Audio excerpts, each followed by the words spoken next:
What's up mga crafters? So nga pala si Crapo, nagbabalik na naman tayo sa Romano Craft Season 2. So for today's video mga crafters, tayo ay nasa Romano Craft Season 2 ulit. So andito ulit tayo, magbabatak ulit at syempre kung napapansin nyo dyan sa title at sa thumbnail natin ay gagawa tayo ng Builder Trading Hall ngayon. So kaya kung napapansin nyo, nasa spawn tayo ngayon.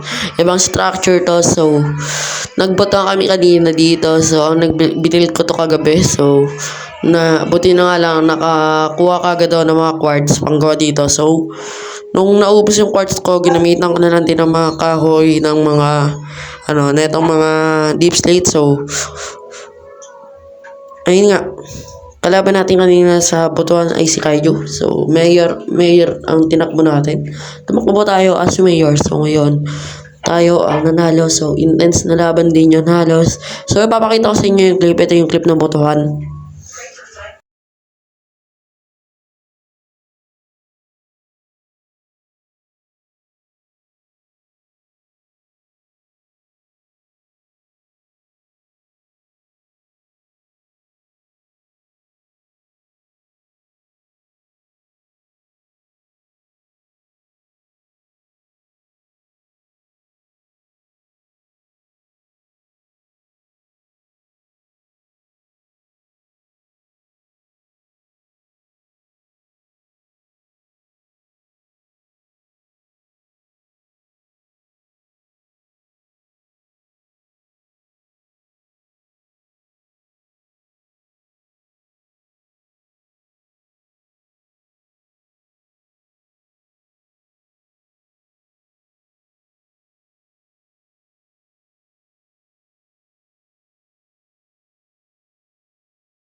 So, ayun nga lang yung mga na-record ko kanina mga crafters. So, ngayon, pupunta lang tayo sa base natin. Then, gagawin na natin yung nasa thumbnail natin ngayon. Which is yung nakasulat dyan sa title. So, punta na tayo sa base natin. Gagawin na natin yung villager trading hall natin. So, tara. Andito na nga tayo sa base natin mga crafters. So ngayon, gagawin ko lang yung paglalagyan natin ng mga villager. So meron na nga pala yung villager breeder. Kaya ngayon gagawin ko na lang yung hall, yung trading hall. So babaguhin ko pa yung itsura nito. Hindi pa ito yung pinaka final na result niya. So time-lapse na nga natin to. No? So simulan na natin to. Time-lapse.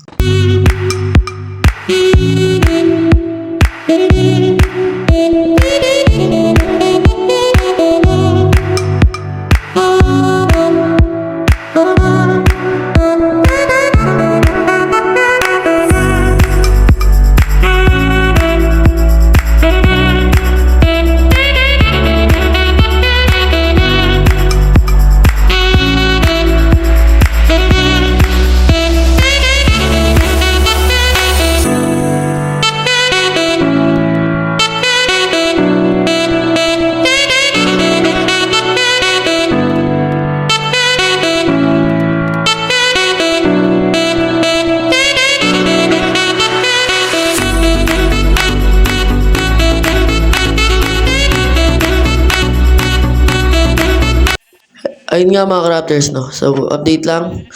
Kukuha nga lang tayo dito ng wool sa wool farm nung ginawa ko. So, tatlo pa nga lang to, no? Purple, orange, at saka, ano nga to, blue. Ayun, blue. So, ngayon, kukuha lang tayo dito ng mga wool. So, may sipon pa ako ngayon, mga crafters. So, kukuha lang tayo dito ng mga wool panggawa natin ng bed. So, di ko na to ni-record. Di ko na rin i-record pagdagdag dito ng iba pang wool. I-record ko na lang yung paggawa natin ng shop na ito. Sasabihin na din natin itong book, mga enchanted book natin. So, subaybayan nyo yun, no? Salamat din sa pag-abang ng mga bagong upload ko, sa mga i-upload ko, mga crafters. So, bye nga tayo din sa video. So, time-lapse ulit.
Okay, so ayun, ito na nga mga crafters, no? Nakapaglipat na tayo ng mga villagers. So, pasok na nga natin sila and tapos ko na nga itong pinaglalagyan nila. Then, nakapakan ko na lang ito, magdadagdag pa ako. Then, so ngayon, kukunin na lang natin yung mga kailangan nating enchant. Then, pwede ko na tatapusin itong video na to. Ang ikli lang talaga na ito. So, ngayon may sakit pa kasi ako, kaya hindi ko ito maano. Kaya di ko pwedeng pabain to. Kaya binibilisan ko na yung paggawa. And, ayun nga, no. Ang tagal din talaga na ito magbigay, so buisit ang tagal. So, anong bibigyan mo? Paper tsaka bookshelf. Ang mahal mo, na-hit lang kita. Ang mahal mo magbenta. Ganito pala sa ano, no? Projectile. Di ko kailangan yan. Kailangan ko protection 4. Para maraming bumili, pati fortune 3. So, ang kailangan natin ngayon, protection 4, silk touch, efficiency 3, at saka fortune 3. Ay, efficiency 3 tuloy, efficiency 4 or efficiency 5, and protection 4. Ayun na yung mahalaga ngayon na makuha natin. So, ayun. To 11 pala itong nagawa natin. So, sleep lang tayo. Okay, what a nice sweeping edge. May binigay din na maganda, pero ewan ko, sweeping edge 3 at max kasi itong akin sweeping edge 3. So, tanggalin lang natin ito mga crafters. Salamat. After 5 minutes, nagbigay ka rin ng maganda. Mending, salamat. So, dito naman tayo sa kabila, Frostwalker 2, palitan natin to. Kailangan natin protection 4. So, mga crafters, update lang. May nakita tayo sa isang bagong enchant. So, ewan ko kung kailangan natin to. Pero baka kailangan din natin. Breach, alam ko ito yung enchant para sa sa maze na bagong tool. So, nag-research na nga ako mga crafters kung ano ba tong breach 3 na nakuha natin. So ito, breach reduces the effectiveness of armor on any target struck with the mace. This enchantment has a max level of 4. With each level, decreasing armor effectiveness by 15%. So, binabawasan niya daw yung yung lakas ng armor na 15% kada levels. Kunyari, breach 1, breach 2. Pag breach 2, 30%. So, dahil hanggang breach 4 to, magiging 60%. So, ayun. Di pa naman natin to kailangan kasi breach 3 lang din to. So, 45% lang. So, hindi natin kailangan. Wala pa naman tayong maze. So, update ko na kayo pag gagawin na natin yung na ito, design na ito. So, tara. So, ayun nga. Tapos na nga natin gawin yung nakakuha na tayo mga magandang enchant. So, ngayon gagawin na natin yung outline na ito, yung panimulan design lang. Pero babaguhin pa natin to sa mga susunod na episode, sa mga paparating pa nating episode. So, siguro, tapusin ko na to ngayon para mabilis, and so, timelapse na din natin to, and sa mga gusto sumali, PM sa, recruiting kami ngayon. So, kung ayaw nyo, baka hindi na kayo mabot sa recruiting, namin. So, pre-slot namin ngayon ay 10. So, bilisan nyo na kung gusto nyo sumali. PM sa FB account ko. Sa FB account namin. YLYT or Craftcob or sa Daylab Cob ko na FB account. Pwede rin sa FB page ko kayo mag-comment. So, ayun nga. Time-lapse na natin to. So, tara. Let's go. Puro pa ako salita dito.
So, ayun na nga, tapos na nga natin mga crafters. So, ang gagawin ko sana dito sa outline natin, itong mga spruce wood nito. Gagawin natin stripe. Maganda kasi stripe.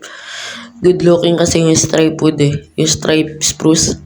Pero wala, hindi natin may stripe. Ewan ko bakit, baka dahil sa silk touch. So, ayun nga, dahil tapos na nga natin. So, napabagagawin natin. So, syempre mag-outro. So, siguro dito ka nga tatapusin mga crafters. Kung nag-enjoy kayo, please like this video, subscribe me, and click the notification bell para updated ka sa aking mga video. Gandang umaga ulit sa inyo o gabi. So, kung nag-enjoy kayo, have a nice day na everyone and goodbye. Sa susunod na lang ulit mga crafters. So, bye-bye.